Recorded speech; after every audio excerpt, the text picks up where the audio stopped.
3, 2.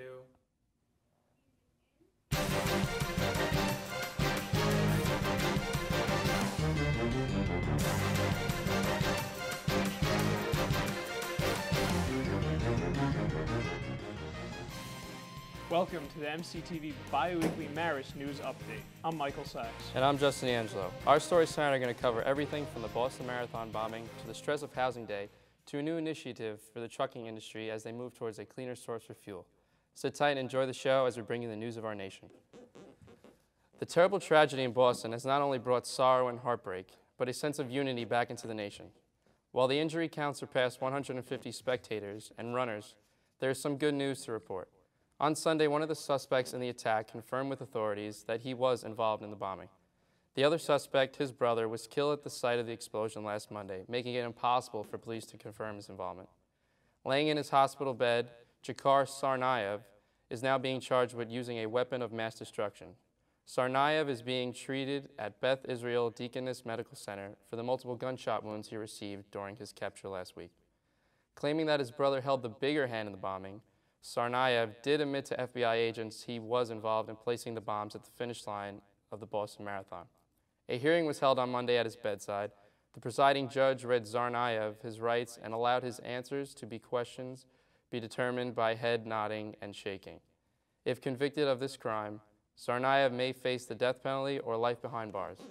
An affidavit along with a video from a nearby restaurant cited Tsarnaev placing a knapsack on the ground, taking a phone call, and then calmly walking away from the knapsack on the ground moments before the explosion happened. According to the court papers, quote, a few seconds after he finishes the call, a large crowd of people around him can be seen reacting to the first explosion.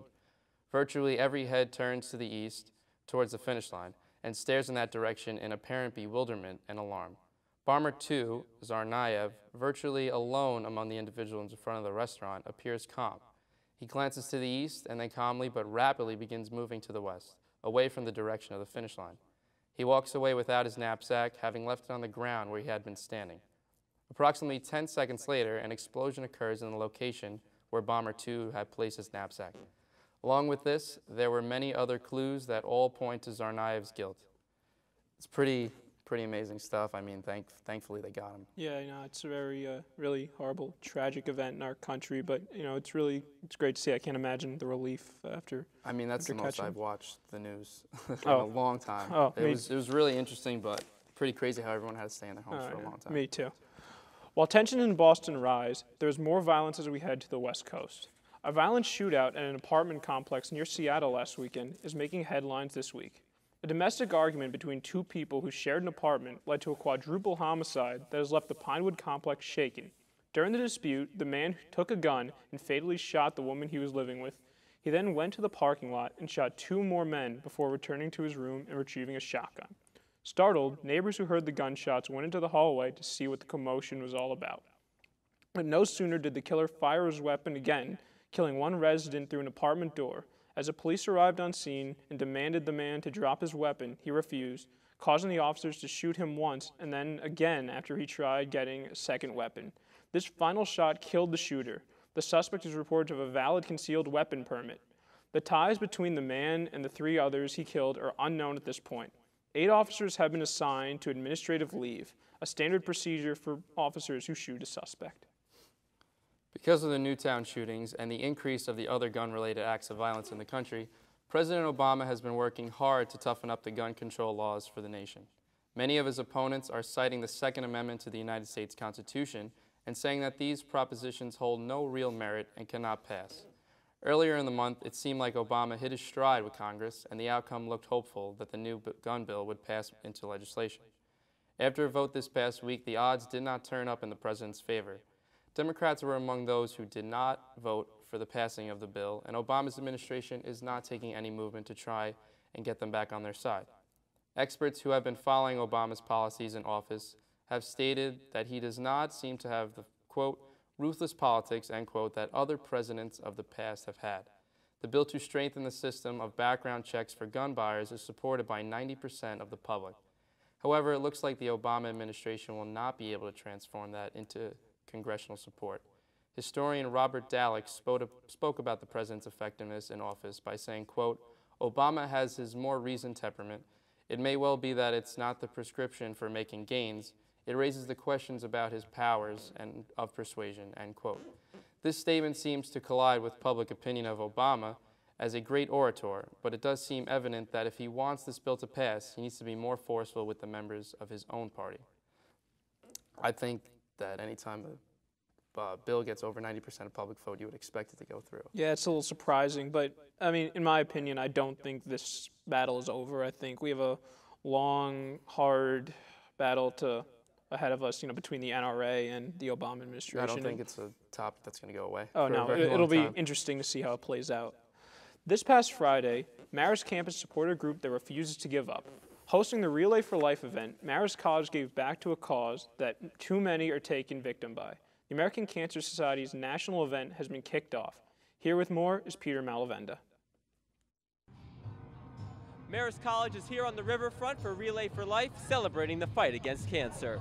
On April 19th, the Marist College community gathered on the riverfront to participate in the Relay for Life, raising money and awareness for cancer research. In coordination with the American Cancer Society, Marist has hosted the relay for the past 9 years. The green by the riverfront turned purple and white with cancer awareness signs, while people supporting the event walked laps around the grass near the boathouse, a symbol of the fight. This is a fight that will continue to rage on if nothing is done.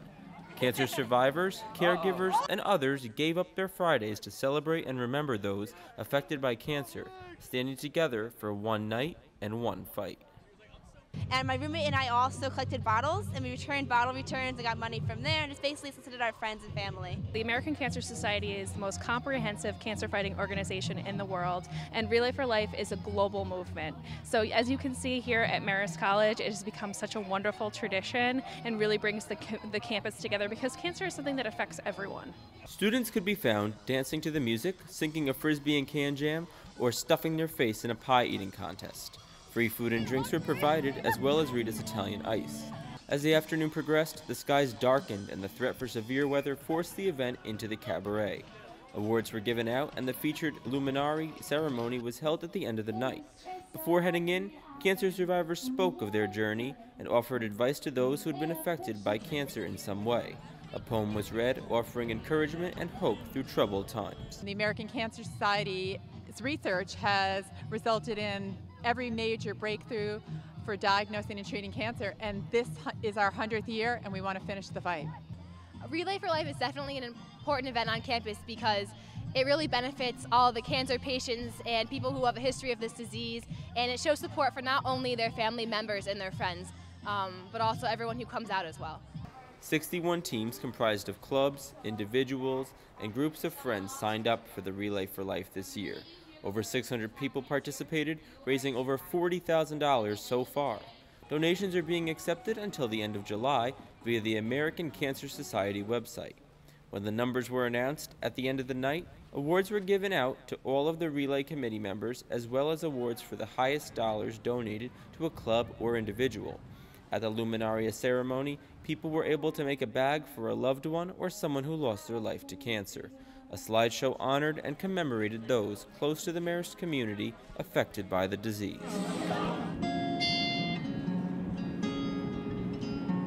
You shoot me down, but I will fall, and I am titanium.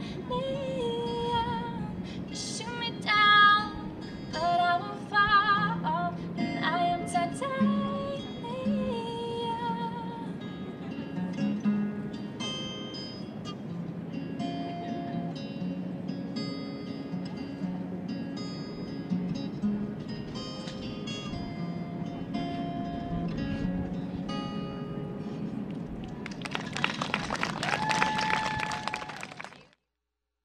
Reporting for MCTV News, I'm Peter Malavenda. Back to you guys. This wasn't the only event hosted by Marist that honored the fight for life. Marist's annual Holocaust Lecture took place a few weeks ago, filling the Nellie Galletti Theater to maximum capacity, as students and locals came to hear the first-hand account of a survivor. We go to Shannon for more. Students and special guests packed the Nellie Galetti Theater to hear the story of one woman and her experiences during the Holocaust. On Tuesday, April 10th, Marist remembered the Holocaust and honored its survivors. The event featured speaker Olga Delshine, who was a hidden child during the genocide. Not only did Olga speak, but President Murray made an address and the freshman women's choir gave a performance. Almost every seat in the Nellie Galetti Theater was filled to hear all about Olga's experience. Marist students and staff weren't the only ones to attend the speech, but Poughkeepsie residents came out to remember the dark days of the world's past as well. I thought it was pretty incredible. Her story was amazing. This night is always important because this night asks us to remember. And remembering is the first step in prevention. Why do people still have such prejudice? Why do people still use words of hate? Racism and prejudice have no place in our society or any other society. If you go to a church, a synagogue, a mosque, we all pray to the same God. It was interesting how at any moment she could be killed, and she had to deal with that at the age of 9. And that was really moving. At 6 years old, Olga Delshine was forced to become part of World War II. At 9, she was separated from her parents. While her story is heartbreaking, there are many others that go unheard from these years in Europe's history. In honor of those who suffered through these tragic times, 6 candles were lit at the end of the night.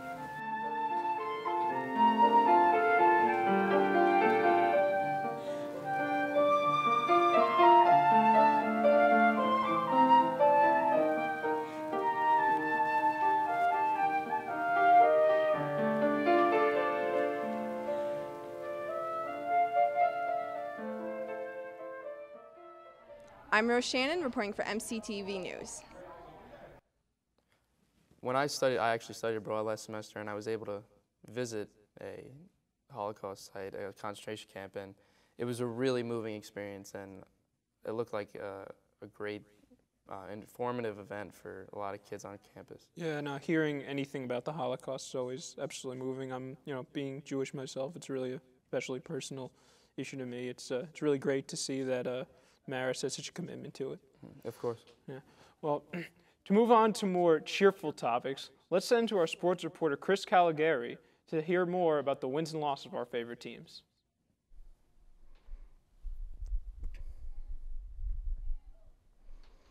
Thanks, Michael. Here's what's going on in sports this week.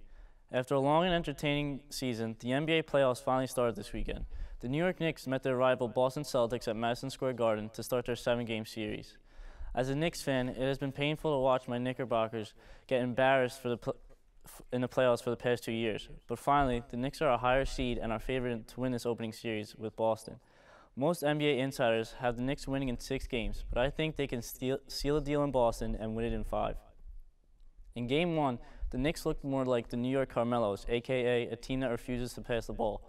Without backup point guard Pablo Prigioni, the Knicks relied too heavily on one-on-one play with Carmelo Anthony and 6th Man of the Year J.R. Smith.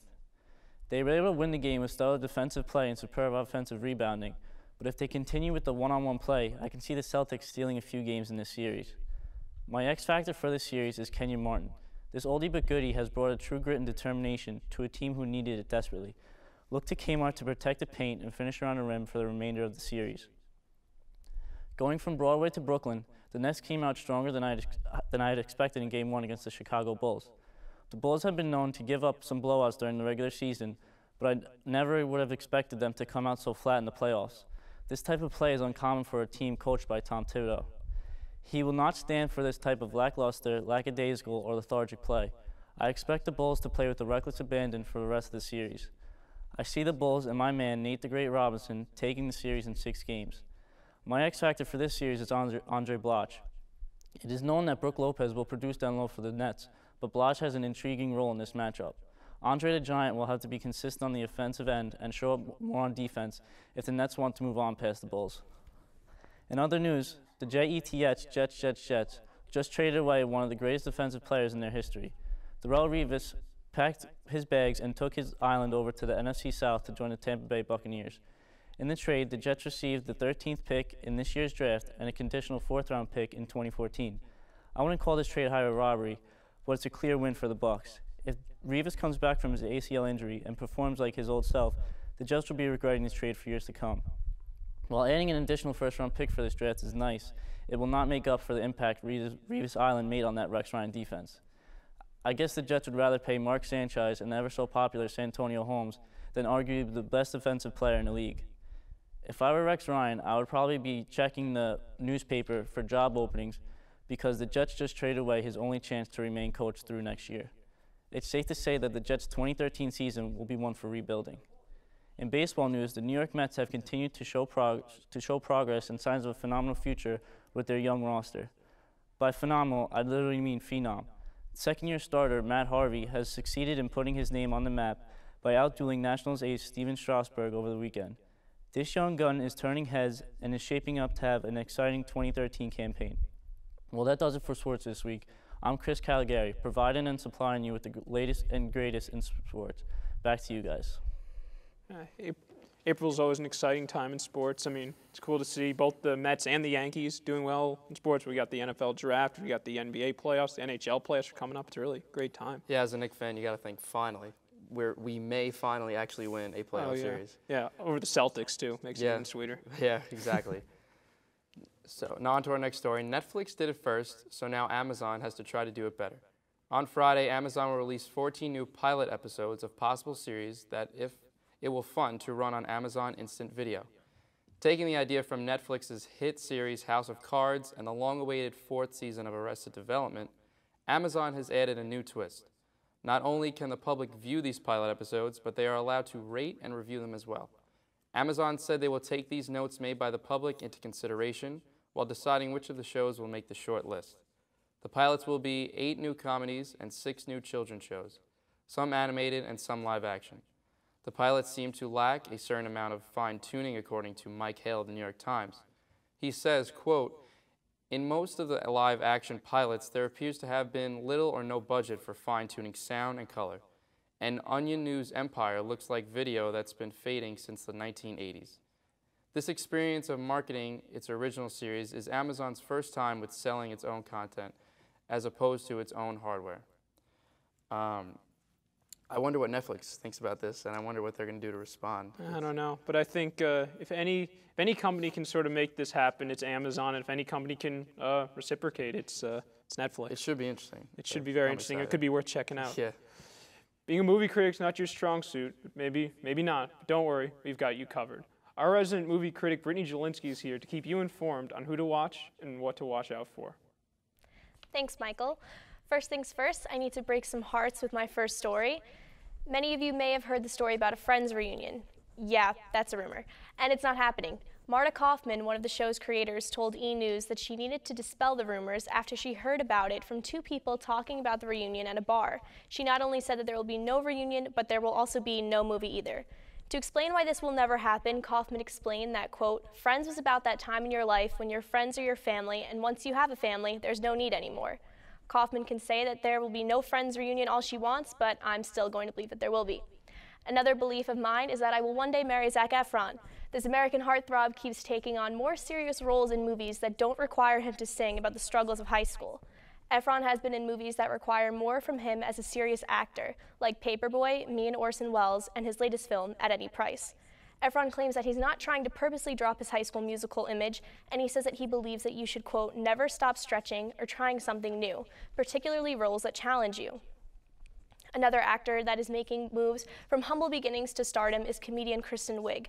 After spending 7 years on the sketch comedy show Saturday Night Live, Wiig misses the friends that she's made from the show and living in New York. But she is moving on to other projects. Wiig has 4 expected movies coming out in 2013, including a role in Anchorman 2.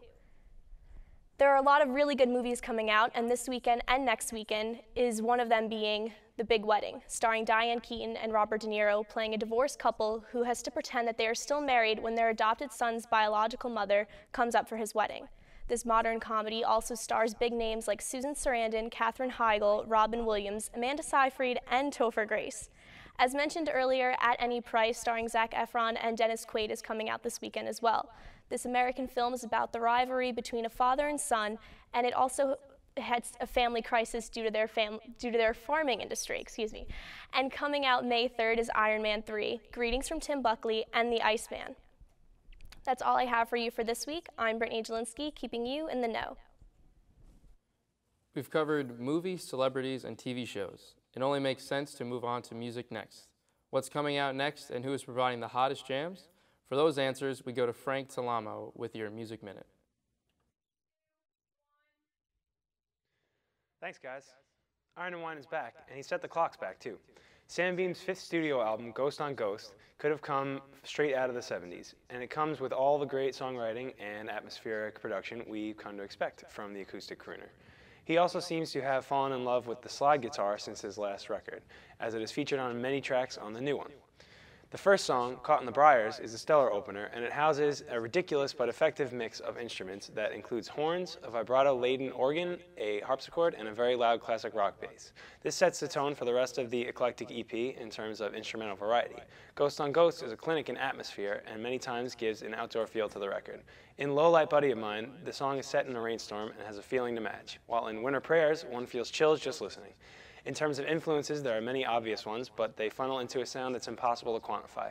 Grace for Saints and Ramblers sounds like Sam Mean's most recent EP, or if the Hollies or Springsteen had started making music in the 21st century. The bass on this record is fantastic, and it carries almost every one of the tracks. So while Iron & Wine keeps his soft vocals and clever songwriting, a new retro bass-driven sound is created on Ghost & Ghost. In other music news, Frank Turner's new LP, Tape Deck Heart, was released this week, as were the Postels' sophomore effort, And It Shook Me, and Phoenix's latest album, Bankrupt. This has been your Music Minute. Back to you guys. Yeah, you start off. Yeah,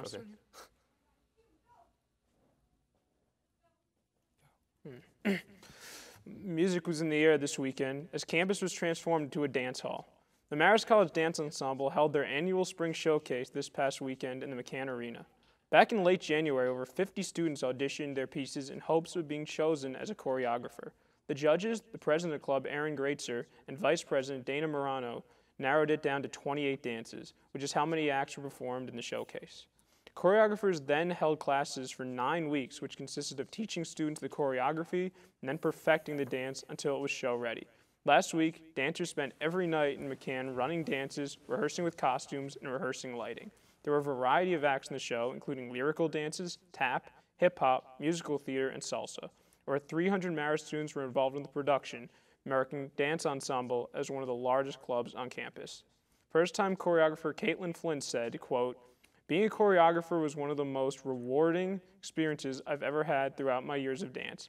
Watching a vision in your head transform into a piece on stage complete with lighting, costumes, and most importantly, amazing dancers was incredible," end quote. The club performs 2 showcases a year, one in the fall and one in the spring. So if you missed this one, be on the lookout for the fall showcase next semester. And I have to say, I see these dance ensemble rehearsing in the gym almost every day. They work really hard.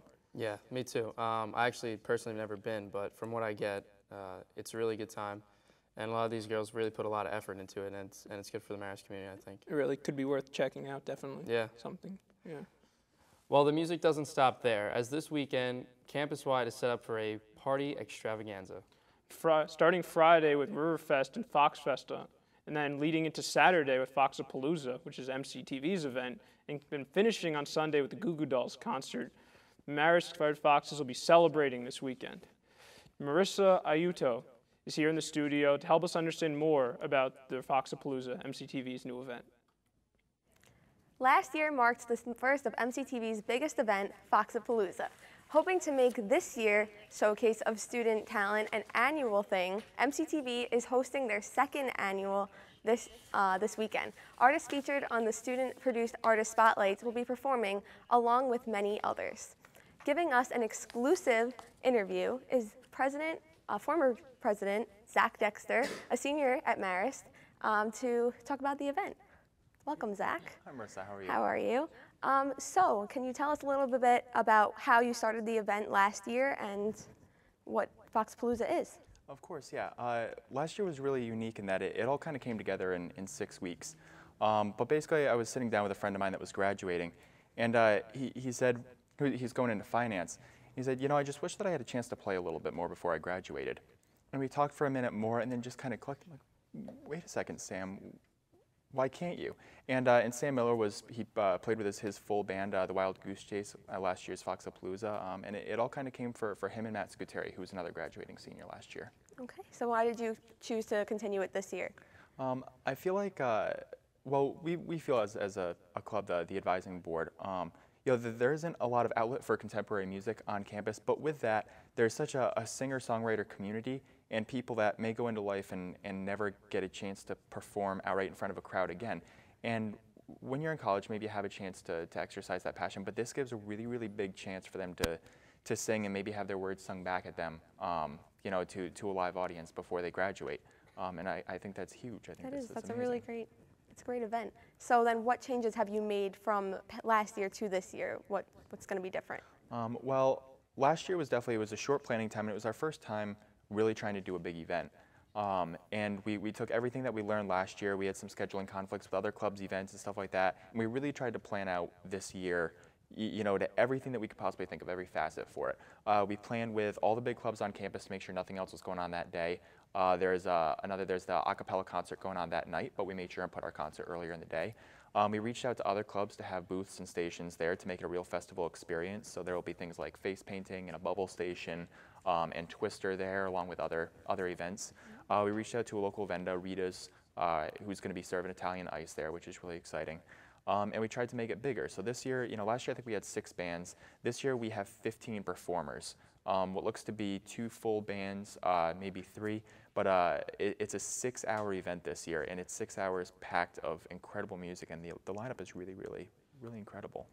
It sounds like it's going to be full of a lot of talent and things like that, but why, this is a music event, but why is MCTV running it? That's a great question. I think we kind of fell into it last year in that, we had some close friends, and the entertainment director was Matt Scuteri, who was graduating. But it comes to we all love music, but we get to do a full high-definition shoot of it. So we do a live switch shoot, like 5 cameras. Last year we had a little crane, but we get to do a full shoot of it. We get to multi-track record the recording, so we get to master that, and we get to make a full video experience of the concert afterwards. So it's just a really good opportunity for us to step in and do something really great, and then we kind of put our twist on it, which is make the video afterwards. No, it's really great. And so what has MCTV been doing to prepare for this event? I know that's a lot of work, and I know you can't handle it all on your own. Yep. We've had this incredible group handling it this year. We have a council of, I think, 7 or 8 people that kind of split into groups, and every week we kind of hand off the tasks that need to. Mike Snyder has been leading up the promotions for it. His posters have been amazing. We've done 3 waves of posters. We've done flyers. Another group is leading up door knocking. And literally, going to whole houses and residence areas to say, hey, come down and see the concert. It's really great. We've reached out to, Rita's as a local, community vendor. We ended up getting it down on the river this year instead of in front of the Student Center, which it was last year. So that's really cool. We'll be playing on the same stage as the Goo Goo Dolls. So it's just been a lot of work to make it bigger, make it better, make it a bigger event, make it more of a community event, and make it something that appeals to everybody, more, and gives these people a chance to perform to a bigger crowd. That's really great. And so it's going to be really big this year, but what can you expect for the future of the Palooza? I think the sky's the limit. I think, after this year, this is going to be an event that already we had to turn away people this year because it got just too big, but something where there's going to be people that they're going to aspire to, all year long, think about playing that concert. On top of that, it really is, I think every year it will take the form of the talent base that is here. Last year we had really long sets for 2 full bands at the end, Sam Miller's band and Matt Scuteri's band, and they both played an hour or more. This year it's much more singer-songwriter, single singer with acoustic guitar for a lot of the performers. So it's all a lot shorter performances, but a lot more artists. So I think every year it will adapt and become a little bit bigger and a little bit better every year, but still kind of have this different taste of like, I saw it that year when it was like that, or I saw it, next year is going to be different. So it'll be a different experience every year, and it'll be really, really cool. Well, I'm really excited to go, so thanks for sharing that with us. Back to you guys. With all the excitement coming up, it's hard not to believe that not too long ago, Marist College faced a bit of turmoil as an annual feeding frenzy began. Roughly a week ago, almost every Marist student had the same thought in their head: where am I going to live next year? For freshmen, it was the choice between Gartland, Mid-Rise, Foy, and Upper New. And for upperclassmen, there was a fight between New Fulton, Upper Fulton, Talmadge, and the West Cedar houses. Probably ranked as one of the most stressful days of the spring semester, students with lower priorities sweated out online as they watched their houses get filled up, room by room. Selection for underclassmen starts early in the morning and late the night before for upperclassmen females. By 11:30 in the morning, New Fulton had already been closed to male groups. By 2:45 in the afternoon, all of Fulton had been closed to females. However, even more stressful than the actual picking of the house is for those students who found themselves forced to go on a waiting list because there were no more spots available for them. At around 2:30 in the afternoon, all male groups had to go directly to the wait list because there were no more spots on campus. Many seem hopeful that they will receive a call during the summer, but in fact, Marist does not guarantee housing to upperclassmen. So it is very possible they will have to explore their off-campus housing. Now that the craziness has subsided, everyone has to just sit around and wait until June to find out if they were lucky enough to get picked from the wait list for the spot they wanted. What a mess. That's all I mean. Oh my God, always, every year. It's ridiculous. Yeah, what are you doing for housing next year? I'm actually living in Upper West. I'm off campus. I was able to find a house. You're better off. Just get away from everything. Absolutely. Natural gas has grown in popularity in the American power industry. The liquefied natural gas brings electricity for prices more economically fit for consumers. The growth is making its way into the trucking industry, and there are millions of 18-wheelers that are shipping goods all around the country. Switching to a cheaper, clean-burning natural gas rather than petroleum may be an advantage for consumers. Cummins, a leading manufacturer, began using natural gas for their far travels this month. Other shippers like Procter & Gamble are taking a turn toward natural gas as well, along with the rest of the shipping industry. UPS is on their way, but about 2 years behind in its transition. Scott Wicker, Chief Sustainability Officer at UPS, said, quote, "Moving to a liquefied natural gas is a means to get us onto what we see as the bridging fuel of the future and off of oil. It's the right step for us, for our customers, and for our planet. This could also decrease the country's oil import bill. It can save truckers as much as $1.50 per gallon. Since it burns cleaner than petroleum, companies would more easily be able to meet emission standards." Name brand manufacturers and chains such as Nike and Walmart have also decided to make the transition to transporting goods by natural gas vehicles, whereas FedEx and Ryder System like UPS are only beginning to explore the option. Mr. Pickens, a Clean Energy Board member and advocate of switching trucking to natural gas, said even if prices of natural gas rose by about 50%, trucking companies would still most likely save money, stating that, quote, "Natural gas will always be less than diesel. An even more attractive feature of this transition is that tax breaks that come along with using a more eco-friendly way of transporting goods." Marist campus is home to not only students from all over the country, but all over the globe. In order to get here, some students had to face some serious challenges. Last week, some of those students spoke out about their struggles and how they overcame them. To tell us more about this event, we go to Peter Malavenda. Peter? Last year, an African pride group on campus put together an event called Marist Blackout. This year, they did it again, naming the event Our Story. The group put together a show for the entire campus in the cabaret to explain to students just what it means to have come this far. On April 17th, the cabaret was transformed into a sea of black, yellow, red, and green in support of African pride. A crowd of over 50 people packed the room to hear native African students speak of the massive cultural differences between their home and America and their ability to achieve their dreams abroad at Marist. Planning for this event began weeks ago with a promo video of the Marist football team doing the Harlem Shake that aired on MCTV. This is the second time this event has been held, raising money to host African students abroad so they may have a chance at success like the other students. Marist Blackout has a Facebook page, website, and Instagram. For every like the Facebook page gets, 50 cents will be donated to the cause. It's a whole new world over there, and people don't understand that over here. It makes you want to change how it is over there and realize that this event is really good to help get a kid out of Africa and get him into school and everything like that. I just have stories and experiences and a dream. A dream that one day educating a young African woman will not be seen as a burden, but it will be seen as a gateway to the revival of the African continent. Thank you. The event featured African drummers playing live music, a place to take photos, and a performance by Time Check. A local DJ was in the building providing entertainment before and after the event. After the speeches, Sodexo provided food such as chimichangas and cake, which were served to everyone who went. Before they could dig in, audience members had the chance to win t-shirts and gift cards if they could correctly answer questions about Africa. It was a moving night in celebration of a cause worth fighting for. The main message I want to get across to kids is that you should not be so concerned with what's going around in your bubble. We're one campus, one community, one family, and one world. So there's so much going on in the world, and I want people to be more aware of the world around them and not just Marist College. I'm Peter Malavenda reporting for MCTV News. Back to you guys. Mayor Michael Bloomberg is at it again. Moving away from the fight to lower obesity rates, he is moving to fight against cancer, or at least lung cancer in young adults. A proposal was made Monday to increase the legal age to buy tobacco products from 18 to 21. This legislation would only hold up in New York City area, where Bloomberg has jurisdiction. But if it is passed there is an increasing likelihood other districts would start to make the change as well. His initiatives since he took office have already included outlawing smoking in restaurants, bars, parks, beaches, plazas, and other public places. Critics of the proposal are saying that by the age of 18, young adults are mature enough to make the decision of whether or not to buy cigarettes and other tobacco-related products. At that age, young people are given the responsibility to vote and fight in wars. So it would seem they should be allowed to choose their own vices as well. Supporters are arguing that the change of legal age would prevent a lot of people from developing lifelong addictions to the drug because it would make it harder to obtain. Many New Yorkers were interviewed about the subject, and it was cited that they saw the new legislation as an attack on maturity and self-determination.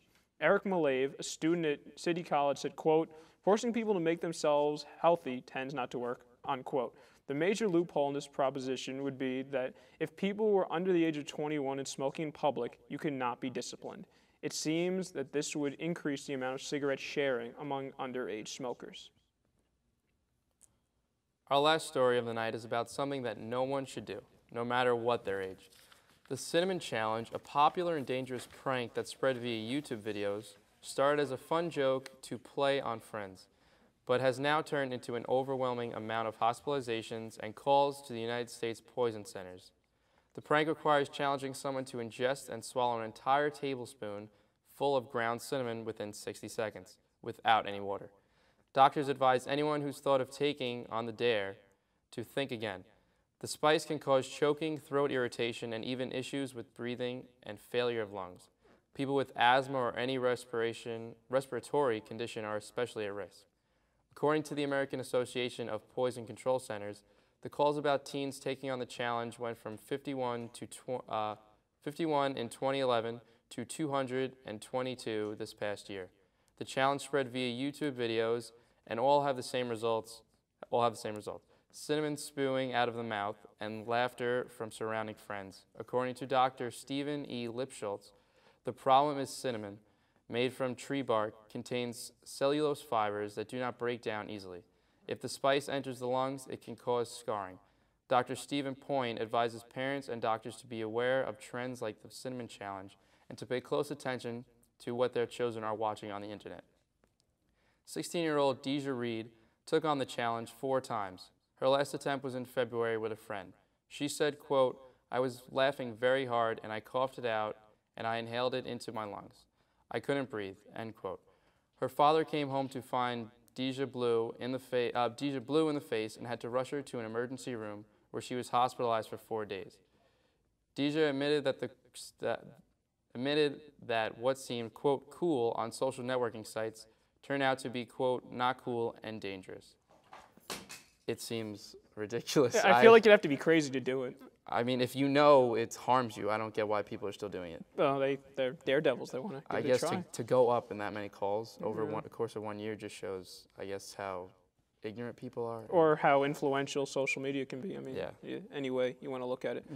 Well, that's all we have for you tonight. Until next time, I'm Michael Sachs. And I'm Justin D'Angelo. Stay Foxy, Marist.